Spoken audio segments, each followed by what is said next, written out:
Morning dear students, BA part third home science की class में आप सभी बच्चों का स्वागत है। जैसा कि हमने लास्ट क्लास में विकास के कौन कौन से नियम और सिद्धांत होते हैं उन पर चर्चा की थी।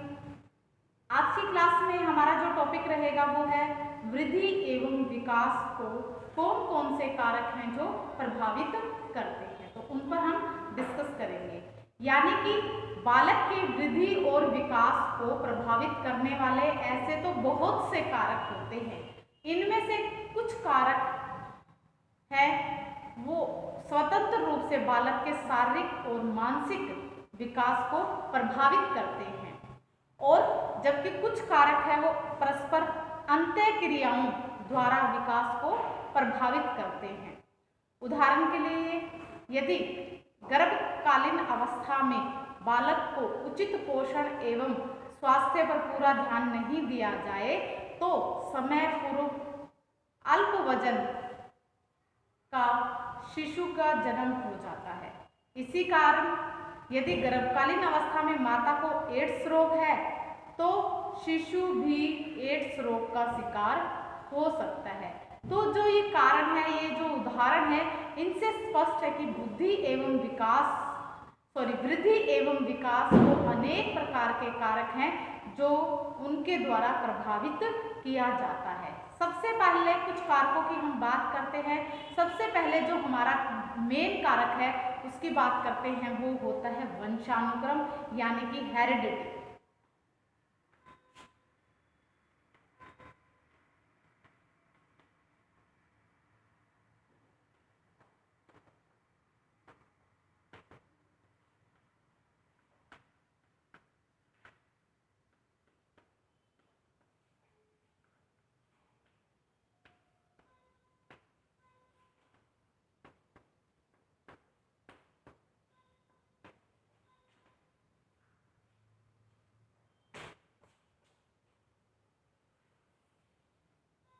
सबसे पहले जो कारक है मैंने बताया आपको, हेरिडिटी यानी वंशानुक्रम होता है।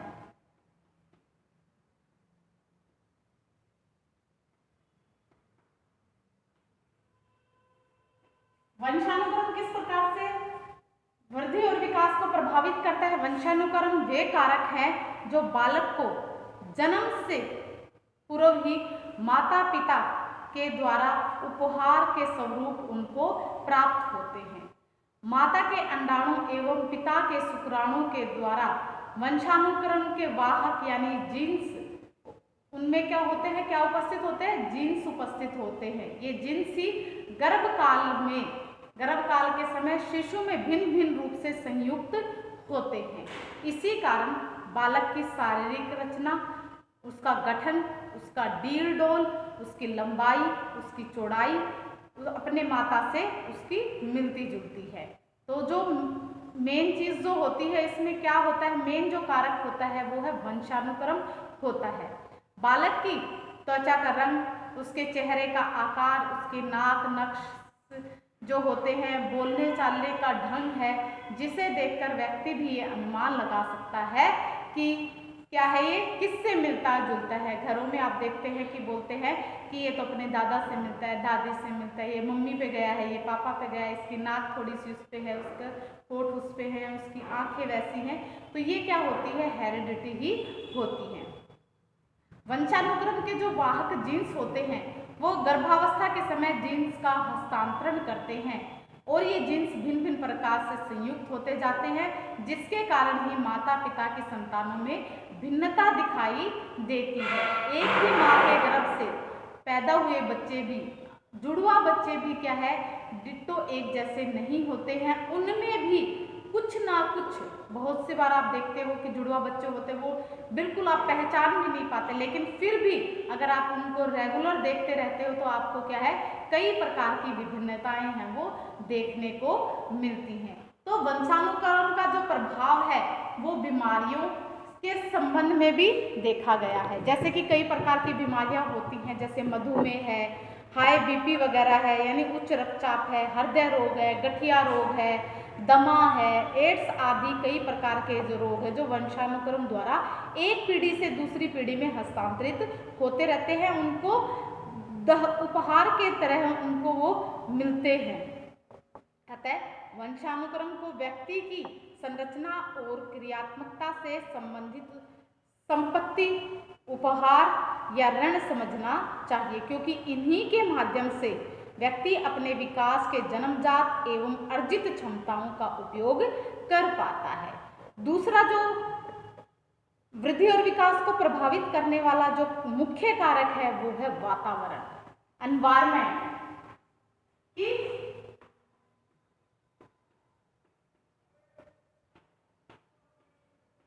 वातावरण होता है दूसरा जो कारक होता है। किस प्रकार से होता है? जैसे कि आप देखते हैं वातावरण के अंतर्गत वे सभी बाह्य शक्तियों का प्रभाव, परिस्थितियां आदि सम्मिलित होती हैं, जो बालक के व्यवहार, शारीरिक, मानसिक, मनोवैज्ञानिक, सामाजिक, बौद्धिक, संवेगात्मक आदि विकास को प्रभावित करती है। बालक जब जन्म लेता है तो उस समय वह पूर्णतः असहाय एवं निर्बल होता है, वो दूसरों पर डिपेंडेंट होता है, यानी निर्भर होता है। यदि उसकी उस समय उचित परवरिश ना की जाए तो उसकी मृत्यु भी निश्चित है। उस समय माता पिता एवं परिवार के सदस्य नवजात शिशु का पालन पोषण और हर समय उसका ध्यान रखते रहते हैं। शिक्षक बालक को शिक्षा दीक्षा देकर एवं उपयुक्त वातावरण प्रदान करके उसके व्यक्तित्व को निखारते हैं और उसे कर्तव्यनिष्ठ एवं जिम्मेदार नागरिक बनाते हैं। वाटसन ने अपने कई प्रकार के प्रयोग किए बच्चों के ऊपर और उन्होंने सिद्ध किया कि उचित वातावरण प्रदान करके बालक को सुसभ्य एवं सुसंस्कारित नागरिक आराम से उसको बनाया जा सकता है, अगर उसके अंदर अच्छे संस्कार डाले जाए। उचित वातावरण न मिल पाने पर बालक आपराधिक प्रवृत्ति का बन जाता है। अतः वातावरण एक ऐसा ताकतवर कारक है जिसके माध्यम से बालक को जैसा बनाना चाहते हैं वह वैसा ही बन जाता है। तो ये था हमारा दूसरा जो कारण है वातावरण। अब अगला एक कारण और है, अगला जो कारण है वो है पोषण यानी न्यूट्रिशन। पोषण है वो भी वृद्धि और विकास को प्रभावित करता है। अगर किसी बच्चे को आप देखते हो, किसी बच्चे को अगर उचित पोषण ना दिया जाए, अगर उसके अंदर एक से ज्यादा पौष्टिक तत्वों की कमी हो जाती है तो वह कई प्रकार की बीमारियों से घिर जाता है और अंततः कई बार ऐसी स्थिति आती है कि मृत्यु भी हो जाती है। तो आप देखते हैं कि अगर बच्चे को, छोटा बच्चा होता है उसको आप देखते हैं कि 6 महीने तक जरूरी है कि उसको माता का दूध पिलाया जाए। फिर माँ के दूध के बाद में जब उसको फीड करवाना, जब फीडिंग उसकी छुड़वाई जाती है, माता का दूध जब उसको छुड़वाया जाता है तो आप देखते हैं कि उसको ऊपर का दूध पिलाया जाता है, फिर उसको लिक्विड देते हैं और तरल आहार, अर्ध ठोस आहार उसको देते हैं। तो इस प्रकार से क्या है, न्यूट्रिशन की जो पूर्ति है उसको ऊपरी आहार से दी जाती है। और जब तक बच्चा है जो माँ के दूध से पल रहा होता है तो उस समय माता का पूर्ण रूप से ध्यान रखा जाता है, उसे पौष्टिक चीजें खिलाई जाती है ताकि माँ के द्वारा बच्चे का पोषण ठीक प्रकार से हो। यही स्थिति अगर गर्भ में बच्चा है और माता को सभी न्यूट्रिशन नहीं मिलते तब भी बच्चे में कई प्रकार की बीमारियां पैदा हो जाती है और वह कई बार तो ऐसा देखा जाता है कि उचित पोषण न मिल पाने की वजह से बच्चा जब जन्म लेता है तो कई बार वो जन्म से पहले ही उसकी मृत्यु हो जाती है या फिर अगर वो जिंदा भी रहता है तो उसको कई प्रकार की बीमारियां हैं वो घेर लेती हैं। तो इसी प्रकार जिस प्रकार से वंशानुक्रम इम्पोर्टेंट है, वातावरण इम्पोर्टेंट है, वैसे ही न्यूट्रिशन भी एक मुख्य कारक है जो वृद्धि और विकास को प्रभावित करता है। जैसे कि अगर छोटा बच्चा आप देखते 0 से 2 साल का बच्चा है, उसको प्रॉपर प्रोटीन देना चाहिए, उसको दूध देते हैं, बार बार आप देखते हैं कि बार बार दूध पिलाया जाता है। जब 2 साल तक के 3-4 साल तक के बच्चे होते हैं उसको दिन में 2 बार 3 बार 4 बार दूध पिलाया जाता है। क्योंकि अगर उसको उस टाइम पर प्रोटीन ना दिया जाए तो क्या है, बच्चे की वृद्धि रुक जाती है, और वृद्धि रुक जाती है और फिर उसका क्या है, विकास भी ठीक प्रकार से नहीं हो पाता है। तो न्यूट्रिशन क्या है, सबसे ज़्यादा इम्पोर्टेंट है बच्चे को। न्यूट्रिशन के द्वारा बच्चे में क्या है, हम जो भी कमी होती है उनको दूर कर सकते हैं। अगला जो कारक है जो इसको प्रभावित करता है वो है रोग एवं चोट।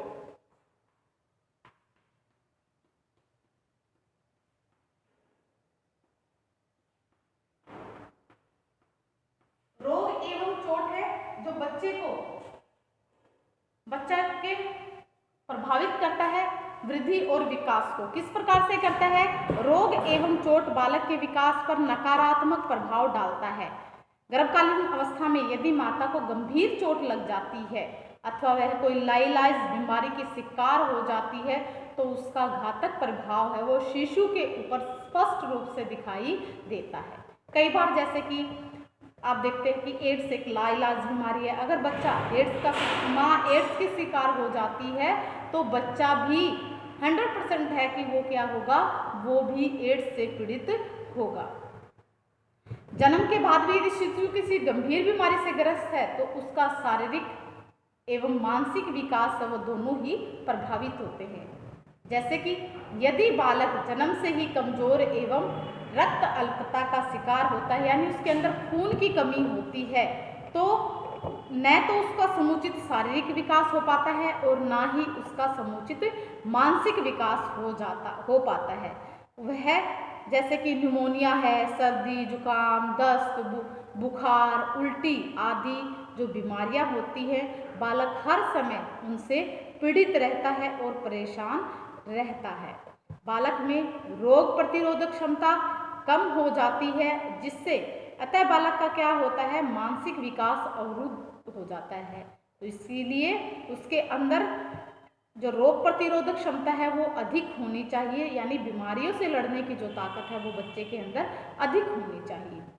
बालक क्रोधी और चिड़चिड़े हो जाते हैं। अगर वह डेली प्रतिदिन वो बीमार रहते हैं तो धीरे धीरे आप देखेंगे कि वह हर समय चिड़चिड़ा और रोता रहेगा और किसी ना किसी बात को लेकर जिद करता रहेगा। अगर ठीक इसके विपरीत यदि बालक का स्वास्थ्य उत्तम रहता है तो उसके पास बीमारियां फटकती तक नहीं हैं, उसमें रोग प्रतिरोधक जो क्षमता होती है वो अधिक होती है और इस कारण उनका शारीरिक एवं मानसिक विकास सामान्य गति से होता रहता है। अब जो हमारा आ जाएगा अगला जो पॉइंट है वो है घर का वातावरण।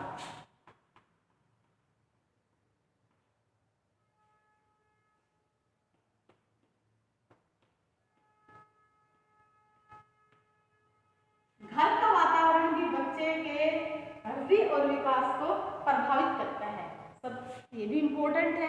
घर का वातावरण किस प्रकार से करता है? मान लो किसी के घर में हर समय पढ़ाई वाला माहौल रहता है, हर समय वहाँ जहाँ पर गालियाँ गलौज कुछ नहीं होती है, वहाँ पर आप देखना कि क्या है, जिन घरों में डॉक्टर बन रहे हैं, RAS बन रहे हैं और क्या है उसमें सभी आप कई घरों में देखते हो कि सभी अच्छी पोस्ट के ऊपर होते हैं। तो वो क्या होता है, क्योंकि उनको क्या है, घर का जो वातावरण है वो अच्छा मिलता है। ठीक इसके विपरीत जैसे कि आप देखते हैं कि झुग्गी झोपड़ी के जो बच्चे होते हैं उनमें ज़्यादातर आप देखेंगे या पाएंगे कि उनकी जो प्रवृत्ति होती है वो चोरी करना, डकैती करना, लूटपाट करना और इस प्रकार के आपराधिक जो भी कार्य होते हैं उनके अंदर उनकी जो ध्यान है वो ज़्यादा रहता है, वो उसकी तरफ, क्योंकि उनका जो माहौल है, जैसे कि घरों में अगर शराब पी जाती है, माता पिता किसी के द्वारा नशा किया जाता है तो बच्चे भी क्या है उनके जैसे ही बन जाते हैं। तो घर का वातावरण भी वृद्धि और विकास को प्रभावित करता है। यानी कई बार क्या होता है, अगर अज्ञानता के कारण उनको पूर्ण रूप से पौष्टिक तत्व नहीं मिल पाते और जिस कारण से उनकी वृद्धि और विकास है वो रुक जाता है। तो वृद्धि और विकास के लिए को प्रभावित करने वाले कारकों में से घर का जो वातावरण है वो बहुत ज़्यादा मुख्य भूमिका निभाता है। आप आप कई बार देखते हो कि जैसे कि जहाँ पर जो इलाका है, जो मोहल्ला है, जो समाज है, जहाँ पर अच्छे लोग बैठते हैं, अच्छी बातें होती हैं, तो वहाँ के जो बच्चे होंगे वो भी सभ्य प्रवृत्ति के होंगे। लेकिन जहाँ पर गाली गलौज है, हर टाइम झगड़े वगैरह होते रहते हैं, तो वहाँ के जो बच्चे हैं वो आपराधिक प्रवृत्ति से लिप्त होते हैं। तो ये भी क्या है, एक इनको प्रभावित करने वाला कारक है। अगला आ जाएगा विद्यालयी वातावरण।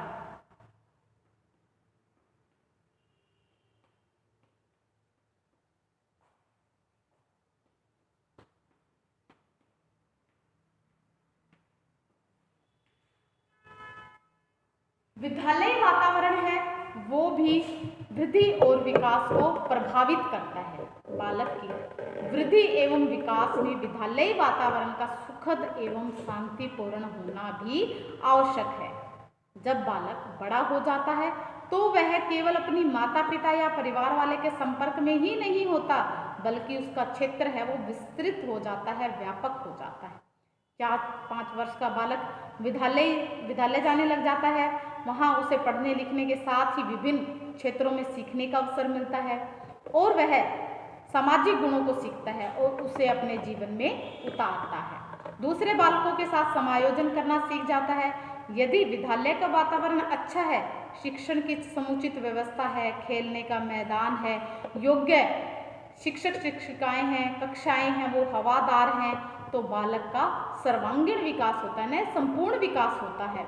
इसके विपरीत यदि विद्यालय तंग गलियों में है, शोर जहाँ पर अधिक होता है वहाँ पर है, या फिर कमरे स्वच्छ नहीं है, हवादार नहीं है, हर टाइम स्मेल आती रहती है, गंदगी वाली जगह पर है, खेल के मैदान नहीं है जहाँ पर बालकों को बैठने की समुचित व्यवस्था नहीं है, दूषित पेयजल है, अध्यापक हैं वो अच्छे नहीं हैं, बालकों के जो संगी साथी हैं, सहपाठी हैं वो अच्छे नहीं हैं, वह निम्न श्रेणी के हैं, तो ऐसी परिस्थितियों में बालक का समुचित विकास है वो ठीक ढंग से नहीं हो पाता है।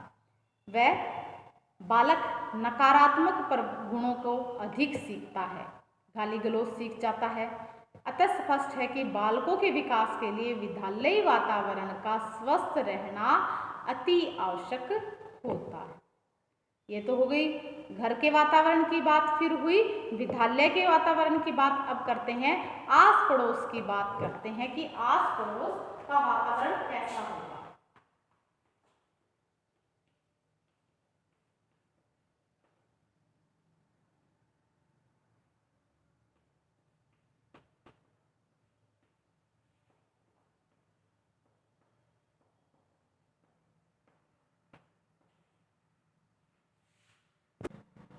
बालकों के विद्यालयी वातावरण और घर के वातावरण के साथ साथ उनके आस पड़ोस का वातावरण भी सुखमय और शांतिमय व शांत होना जरूरी है, क्योंकि 4-5 वर्ष के बालक पास पड़ोस के बच्चों के साथ खेलना अधिक पसंद करते हैं। उनका एक अलग समूह बन जाता है, उनका एक अलग ग्रुप बन जाता है।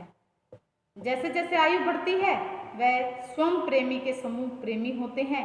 अब उसे समूह में रहना अच्छा लगता है। यदि आस पड़ोस के बच्चे अच्छे, संस्कारी व शिक्षित होंगे तो बालक में भी इन गुणों का विकास होगा। इसके विपरीत यदि आसपास के जो बच्चे हैं वो उनके खराब होने से बालक बुरी संगत में पड़कर बाल अपराधी प्रवृत्ति के बन जाते हैं। तो जो ग्रुप होता है बच्चों का, उनका होना भी, उनका अच्छा होना भी, वो किस प्रकार का ग्रुप है वो भी एक मुख्य भूमिका निभाता है वृद्धि और विकास में। अब अगला आ जाएगा अंतःस्रावी ग्रंथियां।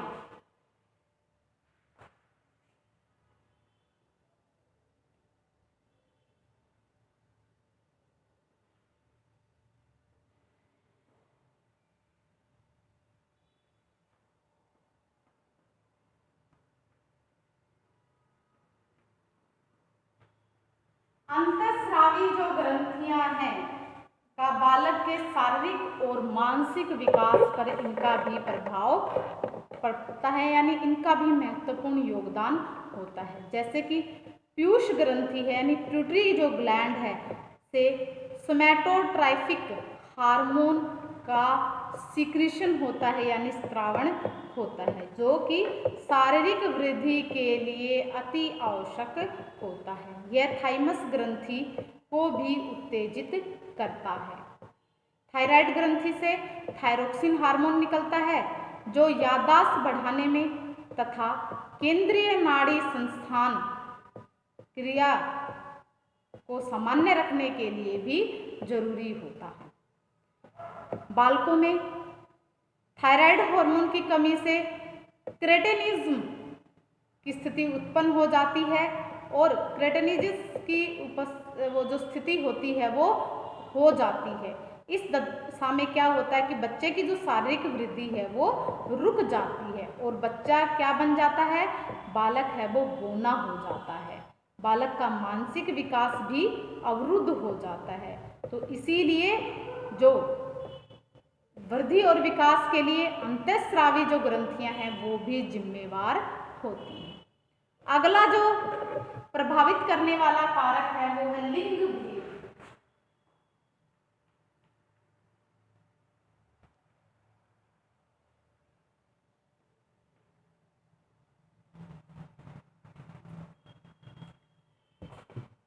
यौन भेद भी बालक के शारीरिक एवं मानसिक विकास पर महत्वपूर्ण भूमिका या प्रभाव डालता है।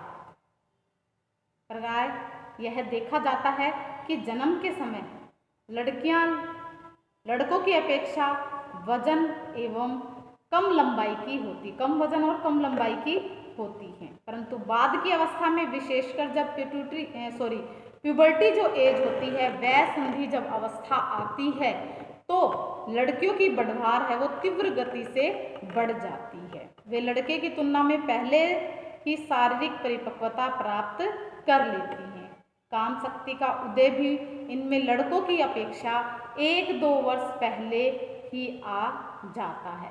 10 से 12 वर्ष की अवस्था आने तक बालक समान आयु की लड़कियां लड़कों की अपेक्षा कुछ अधिक लंबी हो जाती हैं। शारीरिक विकास की तरह ही बालिकाओं में बालकों की अपेक्षा मानसिक एवं बौद्धिक विकास भी कुछ पहले है वो पूर्ण हो जाता है। अतः स्पष्ट है कि यौन भेद भी विकास पर अपना प्रभाव डालता है। अगला जो कारक है वो है प्रजाति।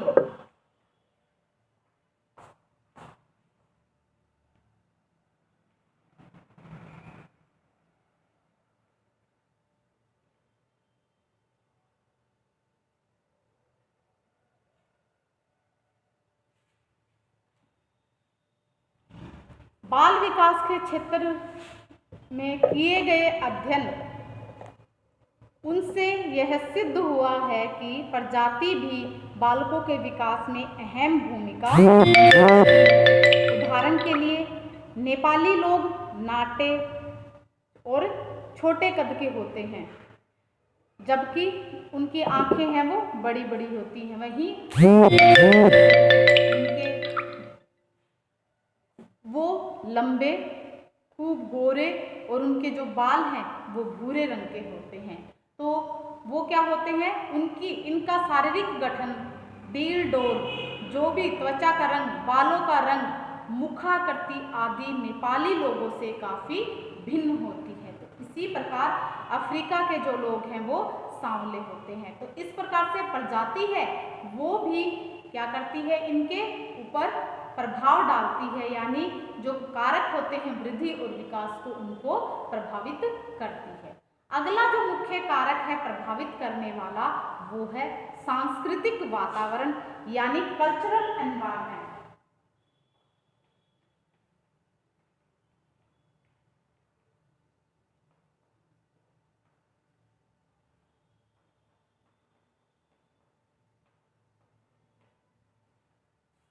कल्चरल एनवायरनमेंट है, ये किस प्रकार से प्रभाव डालता है।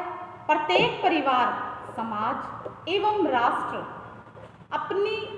सभी की अपनी अपनी कुछ संस्कृति होते हैं, कुछ रीति रिवाज होते हैं, उनके कुछ अपने मूल्य होते हैं, यानी कुछ वैल्यूज होती हैं, उनका कोई स्तर होता है यानी स्टैंडर्ड्स होता है।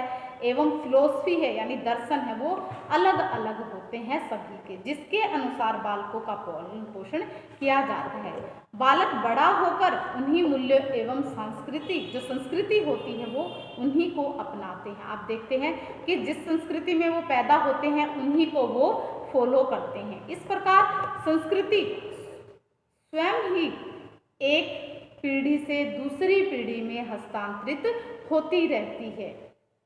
उदाहरण के लिए आप देखते हैं जैसे कि भारतीय संस्कृति पाश्चात्य संस्कृति से काफी भिन्न होती है। वहाँ पति पत्नी में न निभ पाने की स्थिति में तलाक होना सामान्य बात है। एक महिला कम से कम 5-6 शादियां तो कर ही लेती है। इसी प्रकार एक पुरुष भी अपने जीवन काल में 7-8 शादियां करते ही हैं। कुंवारी लड़कियां माँ बन जाती हैं। ये सारी चीज़ें पाश्चात्य संस्कृति का एक हिस्सा है और वहाँ पर ये क्या होता है, एक आम बात होती है, कोई ज़्यादा बड़ी गंभीर बात नहीं होती। वहीं क्या होता है, वहाँ के लिए ये बातें सब क्या होती है, सामान्य होती है। मगर यही संस्कृति भारत में है वो अच्छी नहीं मानी जाती है। तलाक होने, बार बार शादी करना एवं संबंध विच्छेद करना, कुंवारी लड़कियों का मां बन जाना आदि यहाँ हे दृष्टि से देखा जाता है। पश्चिम के लोग जहाँ भोगवादी प्रवृत्ति के होते हैं और भौतिकवादिता है उसको ज़्यादा बढ़ावा देते हैं, तो यही गुण बालकों में भी आ जाते हैं। इसके ठीक विपरीत भारतीय जो होते हैं वो आध्यात्मिक प्रवृत्ति के होते हैं। वे स्वयं भारतीय बालकों में किशोरावस्था तक स्वतंत्र चिंतन का विकास नहीं हो पाता है। वे स्वयं निर्णय नहीं ले पाते हैं। वे शिक्षा से लेकर हर कार्य के लिए माता पिता पर आश्रित होते हैं। उनकी जो सारी रिस्पॉन्सिबिलिटीज हैं वो माता पिता की होती हैं। आज के औद्योगिक एवं वैज्ञानिक युग में मानव ने अपने ज्ञान विज्ञान के क्षेत्र में उल्लेखनीय प्रगति की है, जिससे बहुत से यंत्रों, मशीनों एवं औजारों का आविष्कार हुआ। मानव अंतरिक्ष की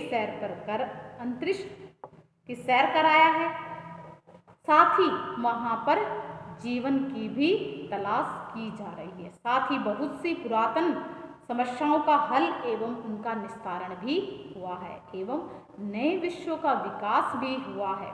ऐसी स्थिति में स्वयं मानव का अध्ययन करना एवं उसके क्रिया, अनुक्रिया, प्रकृति, उसका जो व्यवहार है एवं बुद्धिमत्ता को भी समझना आवश्यक हो जाता है, क्योंकि वह भी कई बार प्रगति के पथ पर आने वाली समस्याओं एवं विषमताएं भी आ जाती हैं, जिसके चक्रव्यूह में वह अपने आप को घिरा हुआ पाता है। कई बार वह अपने पथ से विचलित हो जाता है।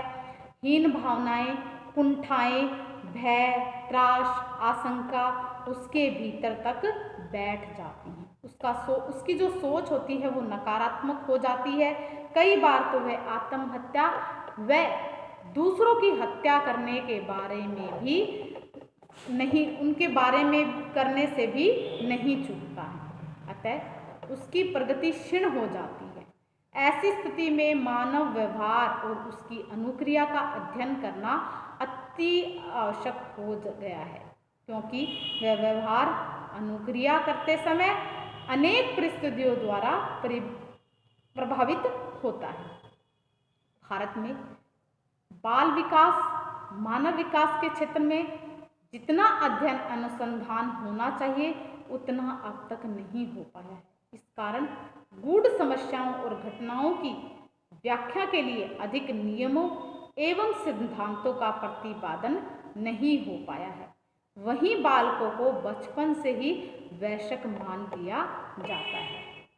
अतः बाल विकास के अध्ययन पर अधिक ध्यान नहीं दिया गया है। यानी पश्चिमी देशों में बाल विकास के क्षेत्र में अनेक अध्ययन हुए हैं और उसी आधार पर अनेक प्रकार के सिद्धांत तैयार किए गए हैं, जिसकी हमारे कई प्रकार के सिद्धांत वगैरह हैं, तो उनके हमारे उस पर डिस्कस करना हमारा इतना इम्पोर्टेंट नहीं है। हमारे सिलेबस में इतना ही है कि बाल विकास को कौन कौन से वृद्धि और विकास है उसको कौन कौन से तत्व होते हैं, कौन कौन से कारक होते हैं जो प्रभावित करते हैं। तो आज हमने इनके ऊपर चर्चा की, तो उनके बारे में एक बार फिर से बात करते हैं कि कौन कौन से कारक होते हैं जो वृद्धि और विकास को प्रभावित करते हैं। वृद्धि और विकास को प्रभावित करने वाले कारकों में सबसे पहले आपको बताया वंशानुक्रम यानी हेरिडिटी होती है, वो बहुत ज़्यादा इम्पोर्टेंट होती है। माता पिता से जैसे गुण मिलते हैं वैसे ही बच्चे में स्थानांतरित हो जाते हैं, बच्चा भी वैसा ही बनता है। अगला है उसको वातावरण प्रभावित करता है। वातावरण में आप देखते हैं जैसा उसको वातावरण मिलेगा, साफ सुथरा वातावरण मिलेगा, अच्छा माहौल मिलेगा, तो बच्चा भी वैसा ही होगा। और क्या इम्पोर्टेंट है इसमें, पोषण, न्यूट्रिशन बहुत ज़्यादा इम्पोर्टेंट रोल प्ले करता है।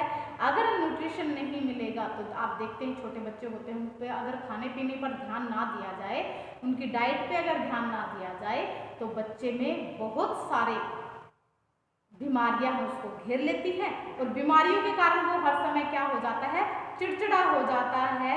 तो उस वजह से क्या है, उसका प्रॉपर शारीरिक विकास तो होगा ही नहीं, उसके साथ साथ उसका मानसिक विकास भी अवरुद्ध हो जाता है। तो ये भी क्या है, पोषण है, वो भी क्या करता है, एक अहम रोल निभाता है। फिर आ जाएगा उसके आ जाएंगे रोग एवं चोट। अगर बच्चे को कोई रोग और कोई चोट लग जाती है, गंभीर हो जाती है, तो बच्चा हर टाइम उसके बारे में सोचता रहता है, और क्या है, वो कहीं घूमने फिरने नहीं जा सकता। तो ये चीज़ें भी क्या है, उसकी वृद्धि और विकास को प्रभावित करते हैं। फिर आ जाएगा घर का वातावरण।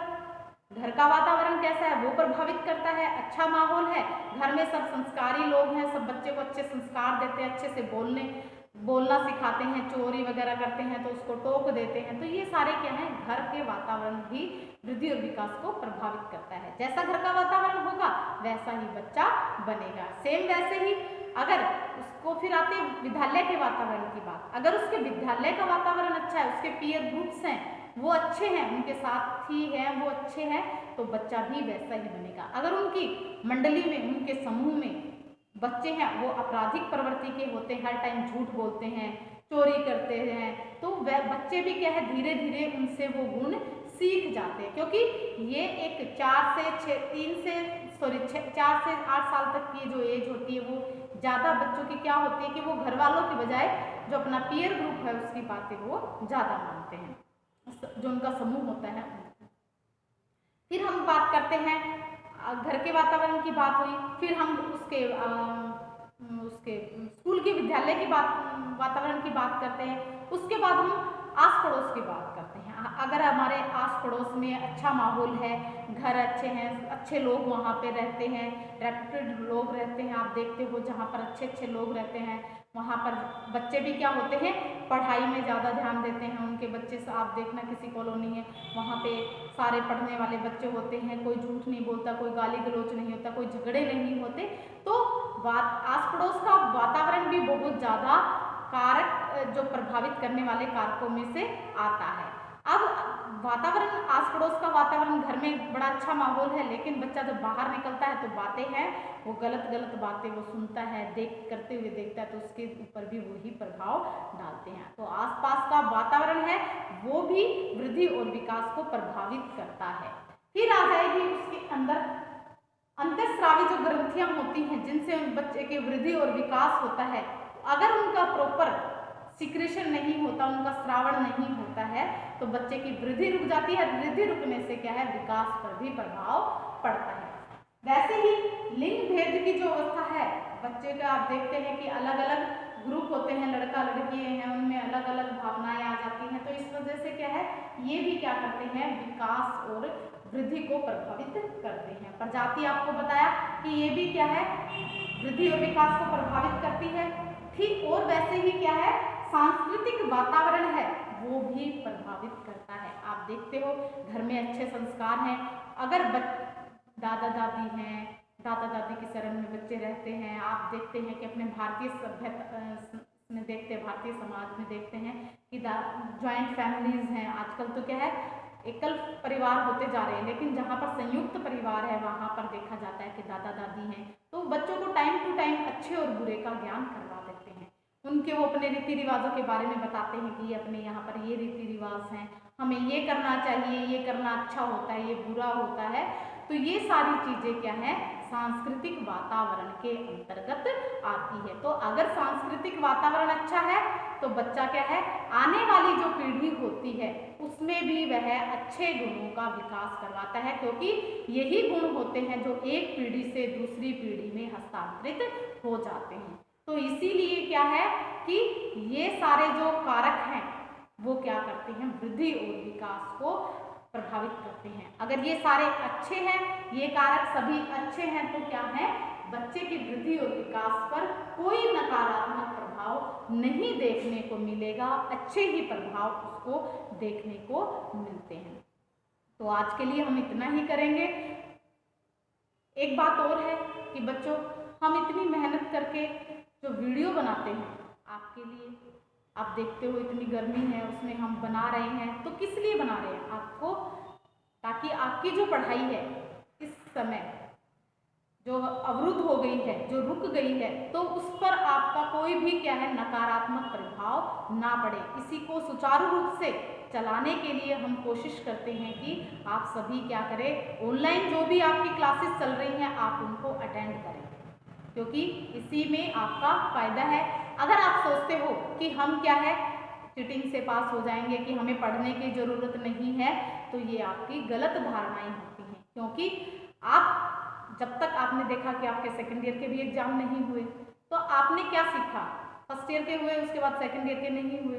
तो अगर आप ये चीज़ें आप ये नहीं पढ़ेंगे तो आपको आपके जीवन में एक ये नहीं है कि डिग्री मिल गई, आपको क्या है, ज्ञान होना भी अति आवश्यक है। अगर आपको अपने विषय के बारे में कोई ज्ञान नहीं है तो क्या है, वो भी गलत है।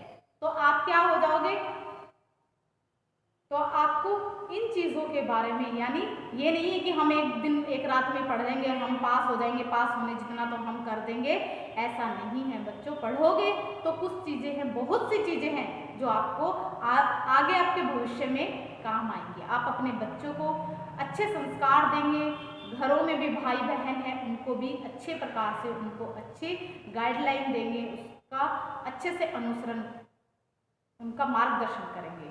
तो इसीलिए आप सभी बच्चों से निवेदन है कि आप जो ये वीडियोस हैं आप इनको प्रॉपर अपनी क्लास को देखा करिए, अटेंड कीजिए और उनको अच्छी प्रकार से उनको याद करने की भी कोशिश करें, ताकि आपके आने वाले भविष्य में आपके ये सारी चीज़ें काम आए। तो आज के लिए इतना ही। Okay bye, have a nice day.